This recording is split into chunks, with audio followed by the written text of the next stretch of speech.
Today I'm going to review this.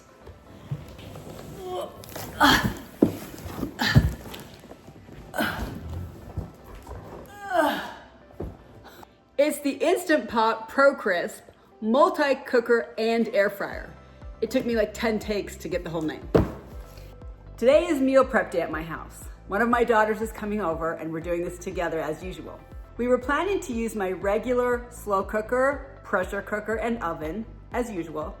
But last week when I was washing out the lid of my pressure cooker, the steam valve fell off into the garbage disposal unbeknownst to me and I ground it up. So I needed to get a new one and I had a number of choices. I've been seeing all sorts of videos and recipes using air fryers and I don't have one, but I really didn't want to get one. First of all, because I have a convection oven and if I learn to use it, I know it has similar functionality, but then you have to heat up the whole oven. The second reason is I'm really in a phase of what I call down stuffing, where I'm trying to have only the essentials. And getting more appliances to fill the cabinets is really not on my agenda. But I did not realize until this week that they have combination Instant Pots with air fryers and slow cookers. So even though my slow cooker still works, I'm trying out this 3-in-1 product. And if all those 3 functions work, I'm gonna get rid of everything except this baby. I got the 8-quart version. A 6-quart version is more common, but I got the 8-quart version, even though only 4 people live in my house now, as opposed to the 8 that used to live here. I chose the larger size because we still have all of our family over for meals sometimes, and sometimes we entertain. Sometimes. To be clear, this Instant Pot has more than just those 3 functions, but slow cooker, pressure cooker, and air fryer are the 3 that have to work for me to like this unit and give it a good review. So those are the 3 I'm going to test before finishing this video. But it does have lots of other functions that are typical for Instant Pots. Now I'm gonna open the package and I'll show you what came inside. This thing is a beast, which makes me hopeful that it can replace my beast of a slow cooker. Here's the unit. It's big, it's very big. This is the typical pressure cooking lid.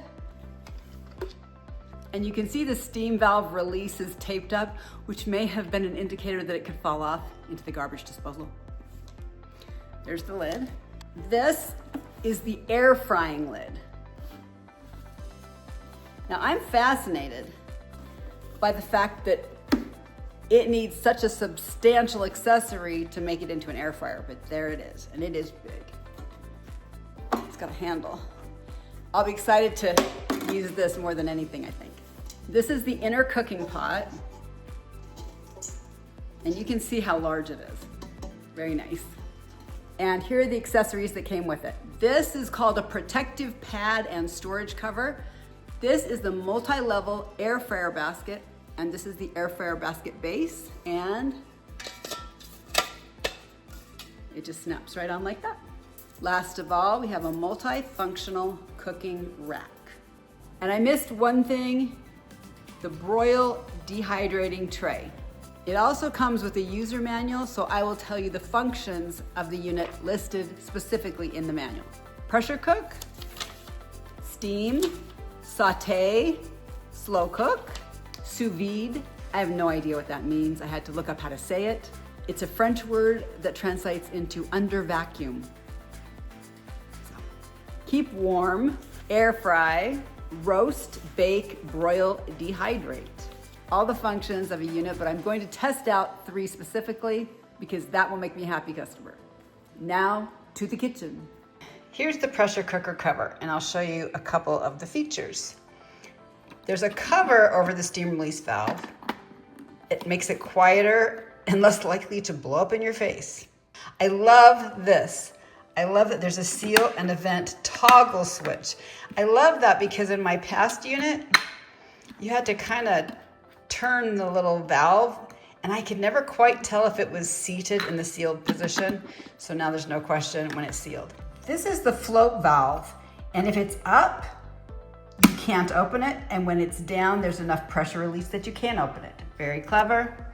This is the quick cool protective cover and it sits over this area that can be used with an attachment you buy separately. The accessory is an oddly shaped ice block that fits right here that helps the contents cool faster. I've heard it's particularly useful for large pots of soup and that kind of thing. It has a handle and 2 lid fins. It took me a minute to figure out what the lid fins are for, but I'll show you. The lid fins slide into these little slots to hold up your lid, so you don't have to put it on the counter. On the pot itself, here's the base. It has the lid fin slots, like I told you. It has the typical condensation rim, but it also has a little overflow. See, there's a hole here and it has a little overflow basket for extra condensation so it doesn't pour all over your counter. And you're just supposed to empty and clean that after each use. Just snaps into place. It's got a couple of things I can't tell what they're for. There's a little hook thing here, a little notch here. Doesn't really seem to be able to wrap the cord or anything, so I'm not sure what that's for. And here is the panel. Now, without even using it, there's something I will probably like about this. First of all, the settings are particular for the type of cooking, not for a particular ingredient. My last pressure cooker had settings for beans or rice or poultry. And I'd always have to readjust them because they were never really accurate. Another big selling point for me was that this unit can pressure cook anywhere from 8 hours down to 1 minute. My last unit would only go down to 5 minutes. And I did have a couple of recipes that were 2 or 3 minutes. And I had to kind of mess around to make it work at all. So I like that it's very adjustable. A couple of features on the inner cooking pot. First of all, it has markings inside for measurements, which is nice, but this is my favorite. It has these silicone handles. So watch this. They fit right into these little notches. Seats nicely, but then it's easy to pick it up when it's done without burning your fingers. On my past unit, I had to get little silicone mitts and try to get that little edge up without spilling everything and then move it. So this is really nice feature. To use this lid, you're simply going to place this triangle right by this little notch and then turn to the left until it's aligned with the center. And that's the locked position. So now that I have everything in place, I'm gonna do my simplest pressure cooking recipe, which is hard-boiled eggs. I washed the inner pot and plugged it in for the very first time. The unit comes with this little rack, which frankly I don't think is as nice as the rack I had before for this purpose, but it probably will work and I'm gonna try it. It did not come with a real steamer rack or steamer basket, so I might look for that as an accessory. I add about 2 cups of water to the bottom of the cooking pot. The minimum amount of liquid to pressure cook in the 8-quart unit is 1.5 cups. Then I add my eggs to the rack. The uneven surface and large gaps in this rack do not make it ideal for this purpose, but I think it will work. All right, so we're going to close the lid. Ooh, it's excited about that. Make sure it's on seal, and I'll see if I can figure out how to set this. Now all I have to do is set the timer. So first I'm gonna select pressure cook. It defaults to 35 minutes, so I'm gonna easily spin it down to 5. Now, to set this time, I'm gonna push this. Now, I can toggle between high and low settings. I want high, so I'm gonna click to set and press start. Now it's on and heating, and it's now cooking. And I like this, it tells you it's preheating, it tells you it's cooking, and I suspect it'll probably tell you when it's releasing as well, which means you can actually tell which stage it's on. It's counting down the cooking time. In my old unit, I just had a number. So it might have 4 minutes, and there was no way to tell if it was 4 minutes counting down on cooking or 4 minutes counting up on the release. The only way to tell was to watch which direction the clock was going. but this looks like a much clearer indicator. Even though it doesn't have a count up timer with an alarm for the natural release, it does count up the time. It does show you that it's done with the cooking phase and on to the next phase. So you can actually tell what the timer's timing. And look, my eggs are done. This is a great little safety feature I just discovered.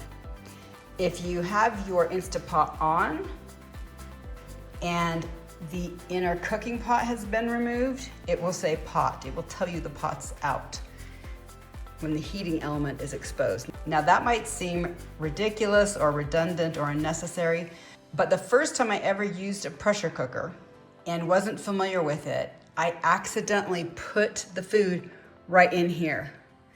And it started running out the base and made a huge mess, and I was afraid I had ruined the pot. It didn't, but it's not bad to have a reminder that, hey, wait a minute, your pot's not in there. Here's the only rack that comes with the unit, and you can see it does not lend itself to cooking eggs because the eggs will actually push the rack out of the way by the weight, and they only fit haphazardly in the unit. So here's my new Salisbury insert. Now when it came out of the box, which just happened a minute ago, you can see it was a little bit dented, and I can push the screen back in place pretty easily. So the packaging is a little insufficient. It's got feet that raise it up. It fits perfectly in the unit, and I love the silicone handle that just folds down into place. Now watch how I can pack this without worrying about eggs slipping through holes. In addition, I did some research and found you can stack eggs in a pressure cooker. So I'm gonna put nearly 1.5 dozen eggs right into this container. And for the first time, I'm gonna try to cook them all together. Wait, no, the full 1.5 dozen. Look at that. So much more convenient. So now I will put in my little bit of water, just a cup or two, and lock and load. Now that I'm completely done with the cooking cycle, I'm going to turn off the unit on the front. I'm going to vent the rest of the steam, should there be any. And when it's done venting, we're gonna open the unit. Valve is down.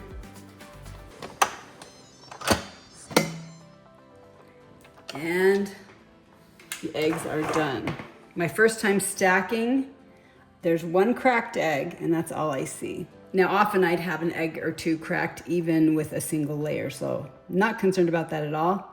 This is too hot to handle, so I will lift it out. But I love how easily this comes out all in one, and I can just place it in the sink and drain it.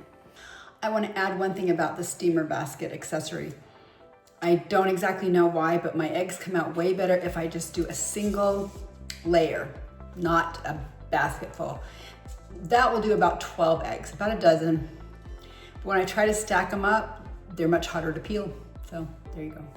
Just about to leave for church. I am conducting the music today, so I cannot be late. I have just like minutes to throw something in the crock pot. I'm gonna test out the crock pot for the first time. So let's go. All right, here's my Instant Pot.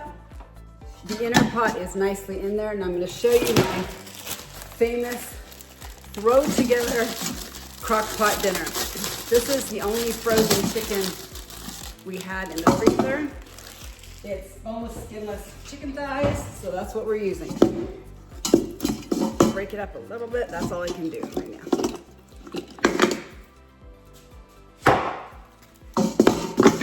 Throw that in. Next, I almost always put the onions. We had these onions left over from hamburgers. Throw them in. Throw in some quartered potatoes, carrots, everything we had left in the fridge. We just got back from a vacation, so didn't have much to go with because I haven't shopped yet, but here we go. Throw this in now. Just whatever spices you feel like putting in. I mean, you can always add more spice later if you want. But I'm gonna do some sea salt, some cracked pepper. Probably more sea salt. It's coming out pretty slow. Some garlic powder. Let's do some oregano. I'm in a hurry, so that's all she's gonna get today. I'm gonna pour in a little chicken stock. You can use a vented glass hood, but I'm just going to use the pressure cooker lid. Make sure the vent is open, not sealed, open. Now, hopefully I can show you the rest. All right, I haven't used this setting before. Slow cook. It's on high for 4 hours. Press this to select. Press this to select the temperature. Now press start. You can see it finished the cooking phase and has been in the warm phase for 14 minutes. So now we're ready to eat. All right, I'm gonna turn it off and we're gonna open it up. All right, so it's done. It's already on vent, so we should be good to open. And there is our food. Let's see what we've got. Cabbage definitely looks cooked. Here are the potatoes. Let's try the potatoes with a fork. Yep, nicely cooked. Carrots, soft, nicely cooked. There's a piece of chicken. You can see it's just flaking right apart. Nicely cooked, so it worked. We're ready. Slow cooker setting, good.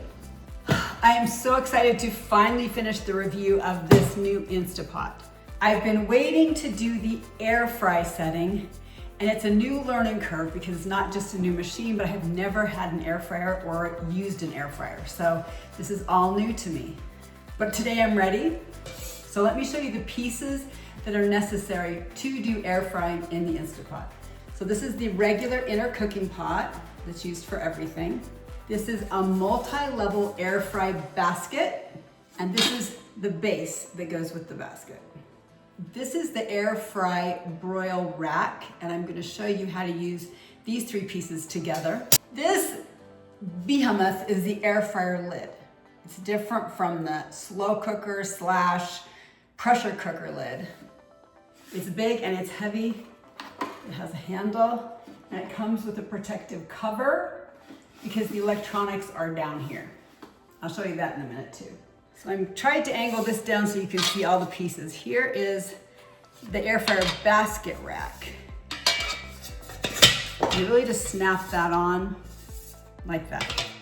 Now here is the insert, and if you look, I don't know if you can see this on the camera, but it rolls in this way. This roll goes downward. So you hold it with these 2 holes with your fingers, and you just place it inside the basket, like that. Now, the air fry setting, you can just use the inner pot.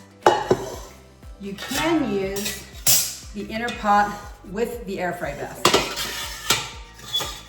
like this. You can use these 2 with the rack. And the rack, interestingly, can be placed on top of the food, so the food goes directly on this rack, and then you put this over the top, like so, or you put the insert in and put the food directly on this rack. Now, the manual tells you what the different outcomes of those different settings will give you. For today, I'm just gonna use the open air fryer basket. No insert needed. I want to show you the lid because it's not intuitive at all. It has this cover, like I said, but how to get the cover to stay on is a mystery. And the directions don't help. So I'm going to show you. This lid has a little cutout. Don't know if you can see that. There's a notch out right here. That notch has to go in a certain place to put it on. So if you see the notch right here, you're gonna look at the base. We've got the electronics and we've got this bar. You're gonna put this notch over toward this side. And I find I kind of have to wiggle it around to get it to seat in. And then, once seated, you're gonna rotate it over to this place to the right. And now it will actually stay on. So you can store it in your cabinet like so, and it won't damage the electronics. So anyway, to use it, we're actually gonna take this off. And here's the heating unit. So I'm gonna set this aside and show you what I've got for the food. I looked up a recipe for sweet potato fries because I love sweet potato fries. But more to the point, I like crispy sweet potato fries. So I'm hoping this will work. So I'm lazy, so just let me tell you what I did. There are 2 sweet potatoes in here, cut into kind of small wedges.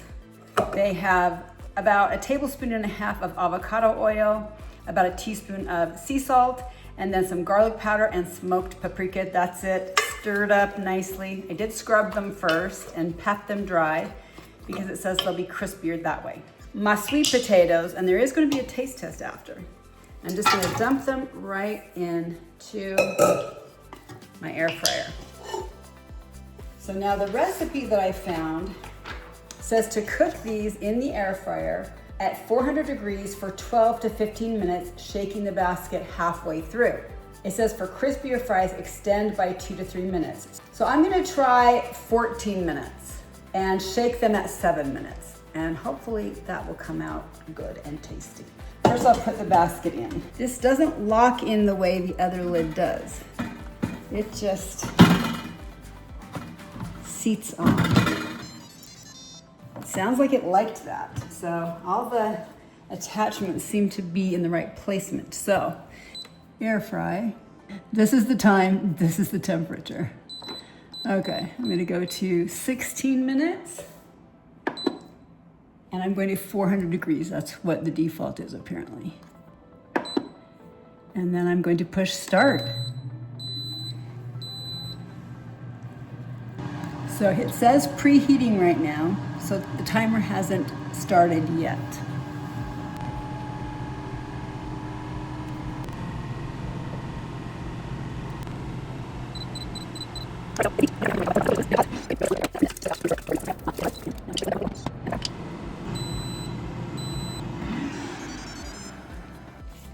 Well, they're definitely like dry, not mushy. I'm not sure if they're crispy, but we will see. I'm just gonna dump this out on a plate and let it cool a bit. Okay, we're ready to taste. I hope it works. I will say right now, I could have done them a little bit longer, but they don't seem very crispy. They're pretty good. They're good. Next time I'm doing them a little longer than the 16 minutes. Because see, you can see they're not super crispy. But it tastes good. So thank you for coming along on this journey to test my new Instapot. I really love it. It's a kind of all-in-one, gets rid of some of my other appliances and fun functions. So I look forward to using it more. I've had the Instapot for over 3 months now and I use it regularly. Until today, I had only tried the pressure cooker and the slow cooker settings. This is my first air fryer attempt, but I really like the unit. It's made very well. Once you understand the dials and selections, it's easy to use and clear. It's clear what's being set. It's clear the phase of the cooking cycle it's in. Great design with special functions that other ones don't have, like the handles. I really like it. I recommend it, and I hope if you get one, that you'll enjoy it too. The Amazon reviews are just a side note on my channel, but if you like them, I hope you'll subscribe because I try to do them once a week or so. Bon appetit.